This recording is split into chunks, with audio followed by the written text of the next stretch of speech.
सिद्धेभ्यः ओम नमः सिद्धेभ्यः ओम नमः सिद्धेभ्यः। नमो अरिहन्ताडं नमो सिद्धाडं नमो आयिरियाडं नमो वज्रायाडं नमो लुए सवसाहुडं। जीर्ण हुई मम जीवन रेखा आज अतः मेरे स्वामी। हुआ मृत्यु की ओर अग्रसर बनकर के शिव पथगामी। जब तक मोक्ष नगर ना आए मुझे मार्ग का वे देना। देना बोधि समाधि साधना काया में कितना रहना।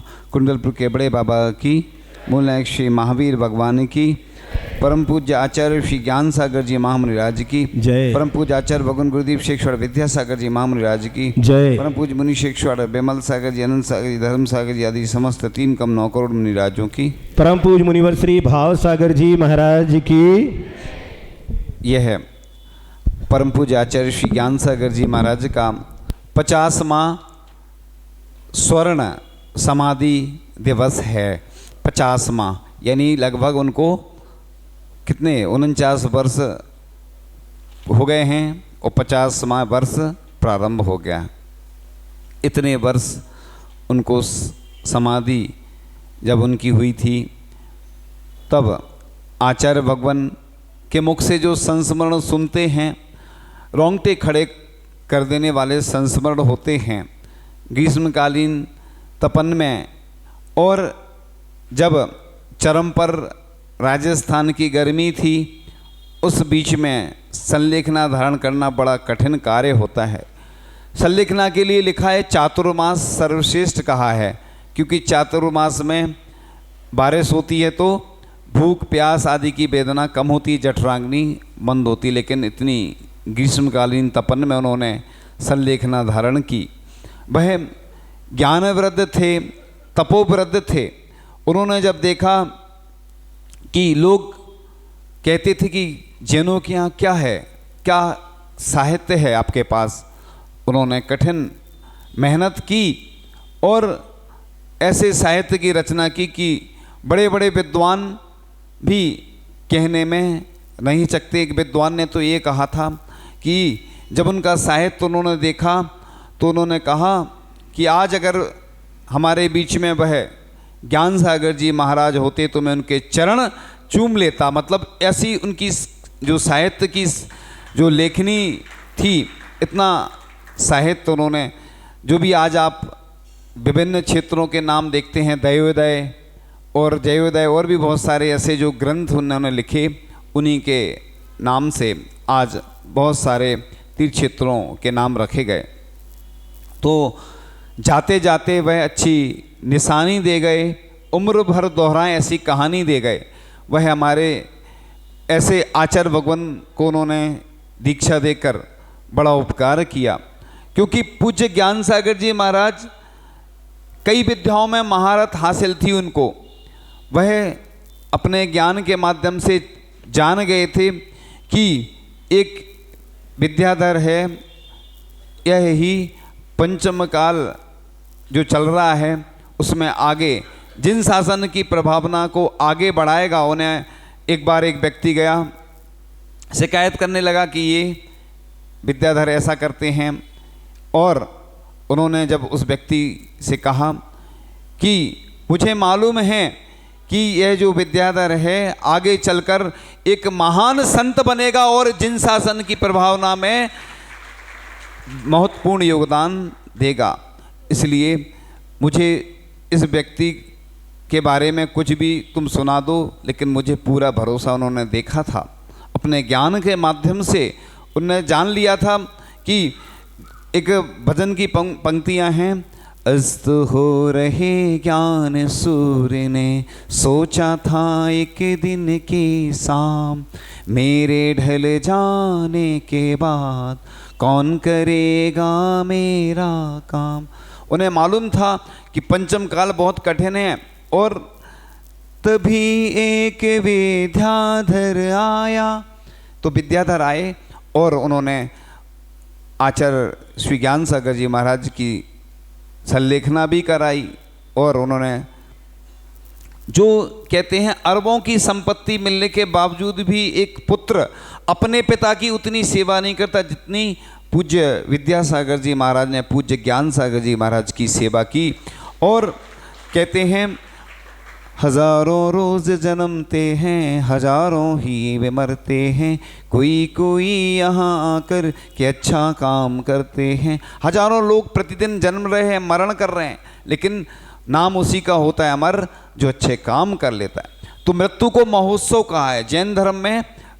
जन्म का महोत्सव तो पूरी दुनिया में हर धर्म में लिखा है कि जन्म का महोत्सव मनाने का, लेकिन मृत्यु महोत्सव सिर्फ जैन धर्म में जो जन्मा व्यक्ति होता है, क्योंकि प्रत्येक श्वास को अपने करीब देख सकें। जिस प्रकार से चोर चुरा ले जाता है संपत्ति, उसका पुण्य अपने को नहीं लगता, लेकिन अपन दान करते हैं तो पूरी दुनिया में यश कीर्ति फैलती है। ऐसे ही जैन दर्शन कहता है संलेखना, समाधि, मरण, मृत्यु महोत्सव, ये बुद्धिपूर्वक धीरे धीरे अपने शरीर को क्रस करते हुए, कसायों को क्रस करते हुए जो मरण करता है वो मृत्यु महोत्सव कहा जाता है। वीर मरण कहा है इसको। इसलिए जो व्यक्ति इस प्रकार से मरण करता है, कम से कम 2-3 भव, ज़्यादा से ज़्यादा 7-8 भव में निश्चित रूप से उसको मुक्ति की प्राप्ति हो जाती है। तो एक बार पूज्य ज्ञान सागर जी महाराज की संलेखना चल रही थी, समाधि चल रही थी, और डॉक्टर देखने आया तो नाड़ी चली गई थी। हाथ की नाड़ी देखी जाती है, पैर की भी नाड़ी देखी जाती है, नाड़ी गायब। और फिर उन्होंने कहा पूज्य आचार्य श्री विद्यासागर जी महाराज से कि ये तो नाड़ी चली गई इनकी, कुछ भी दिख ही नहीं रहा है। और फिर जैसे ही आचार्य श्री ने उनको संबोधन किया और उनके अंदर थोड़ी सी जागृति आई, तो डॉक्टर भी आश्चर्यचकित होकर कहने लगा, मैंने विश्व में पहली बार ऐसा देखा है एक केस कि नाड़ी दिख नहीं रही है लेकिन फिर भी ये जीवित दिख रहे हैं। ये मुझे अतिशय और चमत्कार से कम नहीं लग रहा है, कि मुझे तो ऐसी लग रहा है कि ये मृत हो गए हैं, लेकिन फिर भी उनके अंदर चेतना दिखी। वह समय सार आदि जो ग्रंथ का आचार्य श्री स्वाध्याय कराते थे, बड़े गौर से सुनते थे, और आचार्य श्री कहते थे, आचार्य श्री विद्यासागर जी महाराज उनसे कि आप आंखें उठाकर बता दिया करें अगर कुछ गलती पढ़ूं मैं, क्योंकि उस समय ये परीक्षा करने के लिए कई बार गलत पढ़ा जाता है कि ये जागृत हैं कि नहीं, तो गलत पढ़ के वो बताते थे जिससे वो अपने आप हूँ कर दें या आंख हिला दें, क्योंकि संलेखना के समय शरीर इतना शिथिल हो जाता है कि ज़्यादा बोलने की और उसकी क्षमता नहीं रहती है, तो आँखों से इशारा किया जाता है, हाथ की उंगली उठाई जाती है। तो इस प्रकार से एक बार उनका प्रसंग आता है कि एक कार्यक्रम होना था, विधान आदि, और विधान होने के बाद विधान होना चल रहा था। विधान में भोजन की जो व्यवस्था थी वह 2-3 हज़ार व्यक्तियों की थी, और अनुमान से ज़्यादा लोग आ गए, भीड़ आ गई ज़्यादा, लगभग 10,000 लोग आ गए। अब लोग घबरा गए और पूज्य ज्ञान सागर जी महाराज के पास पहुंच जाते हैं। महाराज जी, हमने व्यवस्था तो 2-3 हज़ार लोगों की, पहले पुराने ज़माने में इतनी तुरंत नहीं हो पाती थी व्यवस्था, आज तो फिर भी सब जल्दी हो जाता है, तो पहले स्थितियाँ नहीं बनती थी उतनी। और उन्होंने ज्ञान सागर जी महाराज जी से, पूज्य ज्ञान सागर जी महाराज से निवेदन किया, तो महाराज ने एक तरीका बताया बहुत अच्छा। उन्होंने कहा जो भोजन का कोठा है, कोठा माने कमरा बोलते हैं, उसमें एक व्यक्ति उपवास रहेगा, उसका वो बैठेगा शुद्ध धोती दुपट्टे पहनकर, और पर्दा लगा देना वहाँ पर, बस कुछ नहीं करना, बस इतना ही करना। और देखते देखते जो भोजन की व्यवस्था थी 2-3 हज़ार व्यक्तियों की, और आ गए 10,000 के आसपास।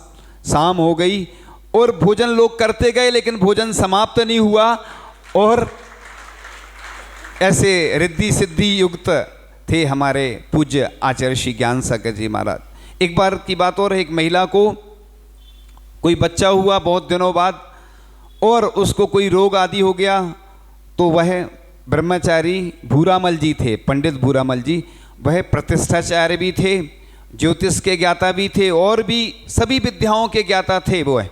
और वह प्रतिदिन उसके बच्चे के नाम से शांति धारा करते थे। उस समय शांति धारा का इतना प्रचलन नहीं था, तो वह गंधोदक ले जाते थे और उस बालक को स्वयं अपने हाथों से लगाते थे, और वह धीरे धीरे बालक स्वस्थ होता चला गया। इस प्रकार से ऐसे कई संस्मरण हैं।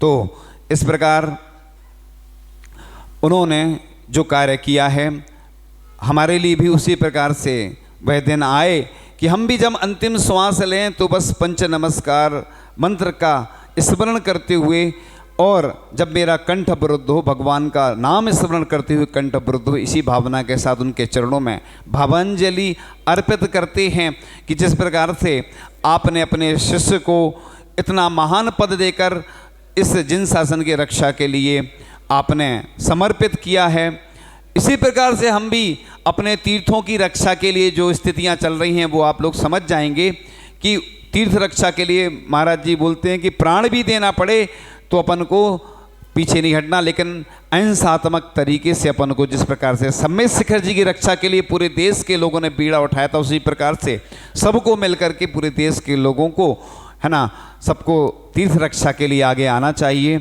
इस प्रकार से हम उनके चरणों में, पूज्य ज्ञान सागर जी महाराज के चरणों में श्रद्धांजलि, विनयांजलि, भावांजलि अर्पित करते हुए यही भावना करते हैं कि सबको उस की प्राप्ति हो, वही बस अंतिम लक्ष्य हमारा होना चाहिए कि जब भी मेरी अंतिम श्वास निकले, बस जागृत अवस्था बुद्धिपूर्वक कसाय संलेखना, कसायों का क्रस करते हुए, शरीर का क्रस करते हुए, वह अंतिम समाधि मरण जो जैन शासन में, जिन शासन में, जैन धर्म में सबसे महत्वपूर्ण कार्य माना गया है। मुनि महाराज भी जब दीक्षा लेते हैं तो इसलिए लेते हैं कि बस हमारा समाधि मरण हो। इन्हीं भावनाओं के साथ परम पूज्य आचार्य श्री ज्ञान सागर जी महामुनिराज जी की, परम पूज्य आचार्य भगवान गुरुदेव शिक्षण विद्यासागर जी महामुनिराज जी